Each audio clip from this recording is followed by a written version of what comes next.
everyone, it's me, C Lefty Run. So I'm giving you my week 10 Berlin Marathon recap.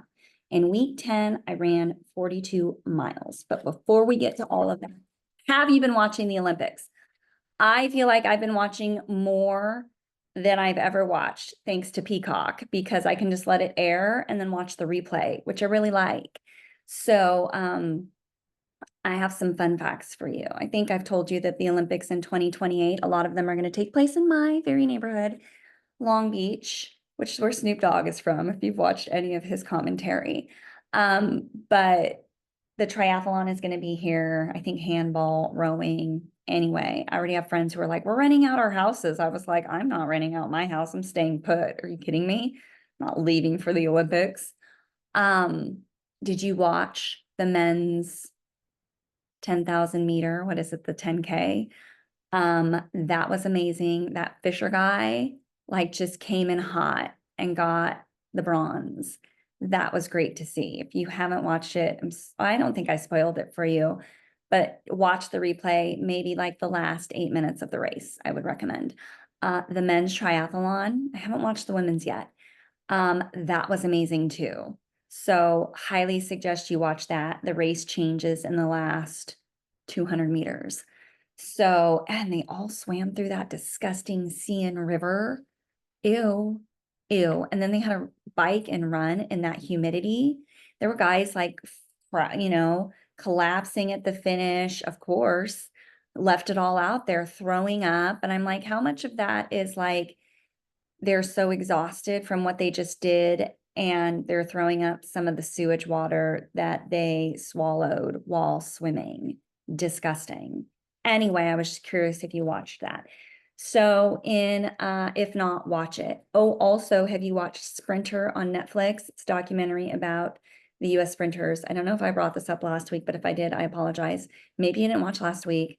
If you haven't watched it, watch it. It's very good. So talks about all the sprinters that are from the US that are in the Olympics this year. So it's fun to have a background on them. That's why my son and I enjoyed watching. We just watched Noah Lyle's race. How close was he in that 100-meter run to the other guy? I'm like, it looked to me like the other guy was first and their times were the same. So confused why Noah Lyles got the gold medal when it looked very tight to me, if not the other guy was just a hair ahead. I guess I'm wrong. I don't know. We'll see. So week 10, I ran 42 miles. My Achilles is off and on. I'm gonna try a new place near my house that takes my insurance. I think they do dry needling too, which is what I've been wanting to try. I got a brace at night to wear. That's helped a little bit. I've been doing the Believe in the Run wrap, which helps as well, especially if I'm going on an early morning run. Some mornings I wake up and it feels totally, like, not totally fine, but I need very little movement to get it warmed up. Other times I need more. I've been hopping on one foot though to like warm it up before I go on a run, and that's been helpful. Or just hopping on both of my feet to warm it up before I go on a run, because if I just go, it hurts. But if I warm it up, then it's okay. So that's the status with the Achilles. I'm still a work in progress. It is, I think, a bit better than it was last week. So that's good news. Sunday, since my Achilles was bothering me, I just did the elliptical for 40 minutes instead of running 4 miles. And then I did core. I put my heart rate monitor on the strap so I can keep the effort easy. Monday I did 8 miles. Since I was supposed to do 4 on Sunday, I was like, I'll bump it up to 8. It felt pretty good outside. My average pace was a 9:26. My heart rate was a 145. And I tried that new vest I think I showed you in the last week, and I really liked it. So the only thing is it chafed me a little bit here on Saturday when I ran. Because I took it for 14 miles and it was really humid out and really warm. And so at least I know I'll just put some like squirrel nut butter or something, Vaseline on it here so it doesn't rub. Tuesday, it was hot. I left my run I did runner's high, which happens in the evening. It was about 80 degrees. I did a 3-mile warm up and then the 3-mile workout. My warm up was a 9:53 with a heart rate of 130. I was really happy with that heart rate, but then I did stop to use the restroom, so that gave my heart rate time, I think, to come down a bit. Um, and then the workout with my team was 3.1.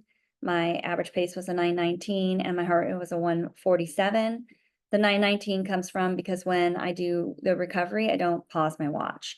But here are my actual splits. So the workout was 4 1,000 meters and 2 500 meters. So the first 1,000 was 7:30, the second 1,000 was 7:22, the third 1,000 was 7:37, the fourth 1,000 was 7:49. So I pretty much positive split. My range that I was supposed to maintain was 7:22 to 7:35. I'm okay, like, I missed the mark on 2 of them, but it was dang hot. So and I'm not on a track, I'm on a parking lot. I'm in a parking lot, and it rained a lot recently, and so the erosion has brought up a lot of the anyway, so I'm always, like, kinda watching my step too. Excuses, excuses. The first 500 I ran was 7:25 and the second 500 was 7:24. I was pretty happy with it. I was feeling a lot stronger. My heart rate's feeling better. Um, yeah, so that's what I noted. Thursday, I took Wednesday off. I normally do that Wednesday AREC run.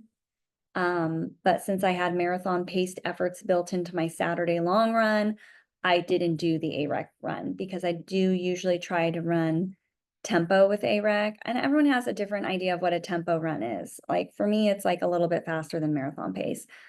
Um, or I try to run marathon pace for those 6 miles every Wednesday. But now that, like I said, it's being worked into my Saturday long run, which I think is better. I didn't do it. So Thursday I ran 6 miles. Average pace was a 9:39, heart rate was a 145. It was hot, but I said I felt good. So that's good news.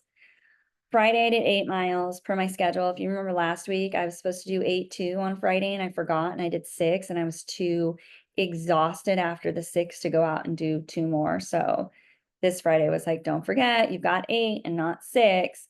So it was hot. I left early, but there was a crispness in the air. Normally the air feels still because it's humid. But yeah, it wasn't, it was kind of nice. My average pace was a 9:26. My average heart rate was a 145. And yeah, that I just have felt good. I did some, I did 2 quarter-mile repeats to test my watch out because I've been having trouble with the workout function, showing current pace and not average pace. And I don't know why more people aren't complaining about this. I don't care about my current pace. I care about my average pace. But for some reason on this new 255 Garmin, when I do a workout, it shows current pace and I don't like that. So how is nobody else complaining about this? Do other people, do you guys do you program workouts into your watch or you just run the workout? I'm sure I could do like do something with the lat press and just watch, have a watch face with lat press that would show, but I don't know how to use all that. That's a whole training class that I don't have time for. So I don't know. I'm just, what do you do? Saturday was a big day for me because I had 14 miles, but 8 were at marathon pace. And marathon pace to me has just been scary and hard lately. It's not coming easy, it's not coming naturally. And again, um, comparison is the thief of joy, or expectation. I like to say expectation is the thief of joy. But I think back to when my training cycles went well and the paces were comfortably hard. I never really struggled to hit them the way that I am this cycle.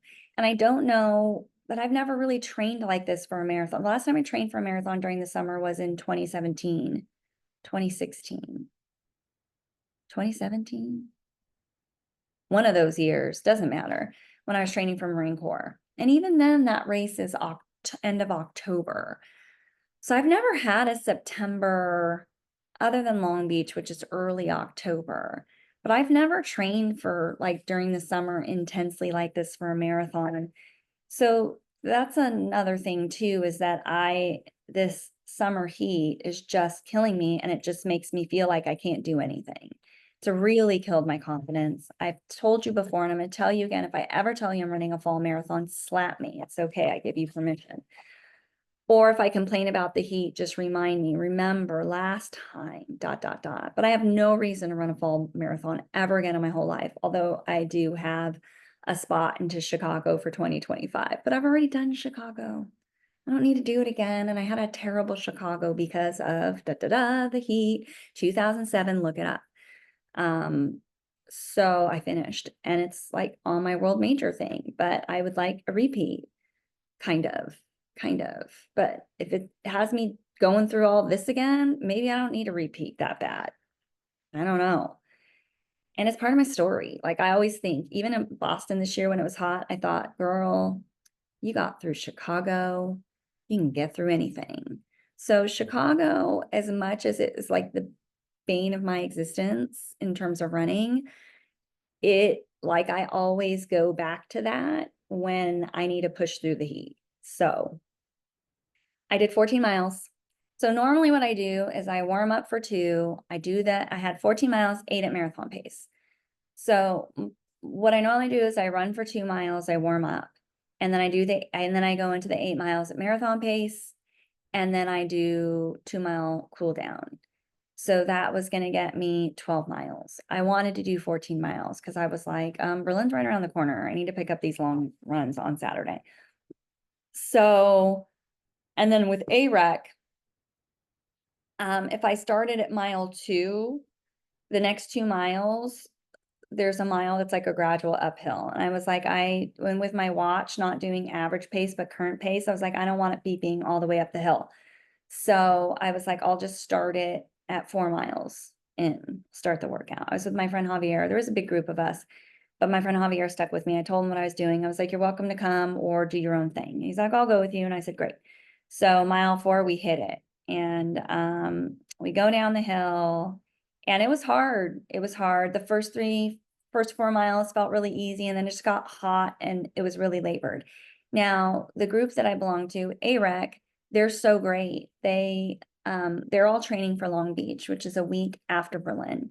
So it aligns well with me, although their Saturday long runs are longer than mine. They go up to 20. So I've been able to train for this race with them. And they also have water stations set up along the route, which is really nice.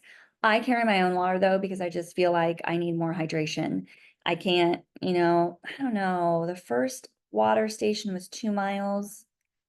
And then I could have hit it again in another 2. Anyway, I was like, do I really need my own hydration? It's just nice to have it. That's a new thing for me. I used to just rely on them. But they have 8 stations set up, and they were running 18 miles, and they had 3 different stations that you hit 6 times. So, and they have like fuel and everything that you can grab. So anyway, so Javier and we take off. I do stop at the first 8 station. I grabbed some water, which happens to be at a traffic light too, and the traffic light was red, so it was perfect. And then we went on, and then I stopped at another 8 station, and then we went on, we came back, I stopped at the 8 station again, and we did a little U-turn. So it was tough. First 4 miles were pretty good. The last 4 were rough.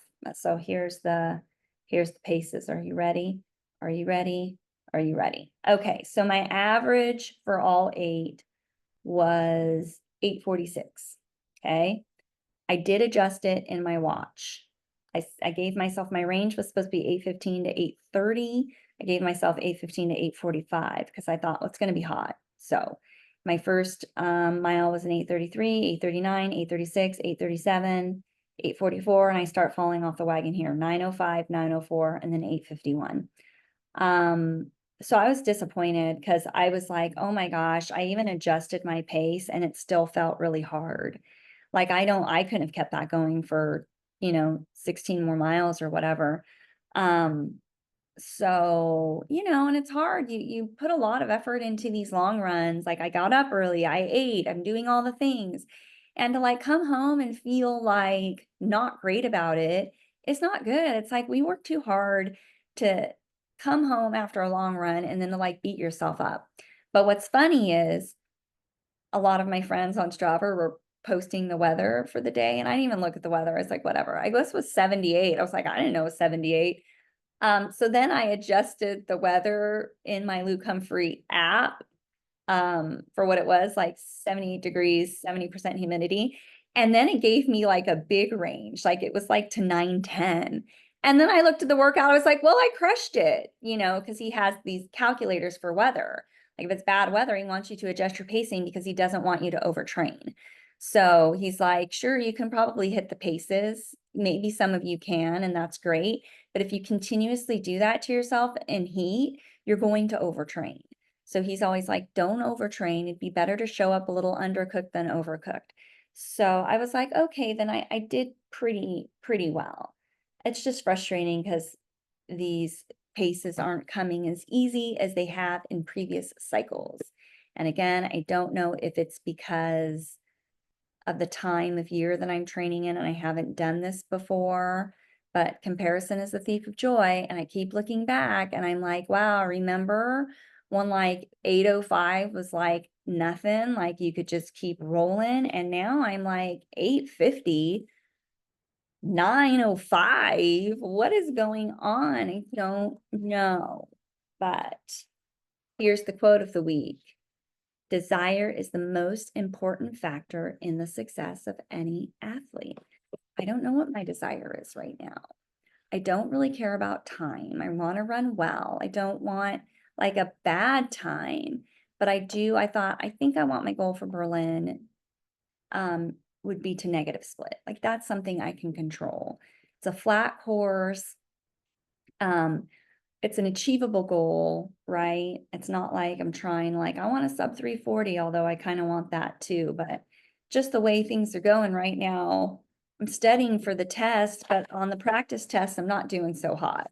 So I don't know if a sub 340 is in my future. But you always have that one good run in a cycle. So maybe my one good run will happen on race day. Kind of like, well, no, Big Bear. I was like, I always go back to Big Bear and how I felt. I felt like crap the first half of the cycle. And then the second half, when the weather got better, I crushed it. And then race day, it was 18 degrees in the morning and I was like in shorts. And I crushed that marathon because my body was numb for the first 10 miles. I didn't feel anything. It's great. So yeah, so we'll see. We'll see. I just, and I'm like, it's just I get a trip to Berlin. It's another world major I can cross off, and then I'll have 2 left because that's really my big goal right now is to finish all 6 world majors. And we'll see how I am at that point if I want to go back to Boston again. I love Boston, as you know. It's like such a great race. Everything about it is wonderful. But yeah, so anyway, that's where I'm at with my training. Maybe you're crushing it. And if you are, good job. That's amazing. I need some tips. And if you're not alone because I'm not crushing it either. So hang in there. I got some stuff coming for the Achilles. I listened to Dr. Lisa, listened to a podcast episode about plantar fasciitis, even though I'm not sure if that's what I have, but she recommended some inserts, some toe spacers, which I have used before, and I really do like the toe spacers. I just forgot about them. So I unearthed them. And yeah, I've been doing the Believe in the Run wrap. So that's kind of in the back of my mind too, the Achilles. Anyway, I will see you in week 11. It's coming around. Oh, I go back to work next week, you guys. This week. What am I talking about? This week. So tomorrow I'm going to do my mile repeats on Monday instead of Tuesday because tomorrow I don't work, but I work the rest of the week. So wish me luck. Wish me luck. I'm ready to go back though. I'm ready to go back. So, all right. Talk to you later. Bye.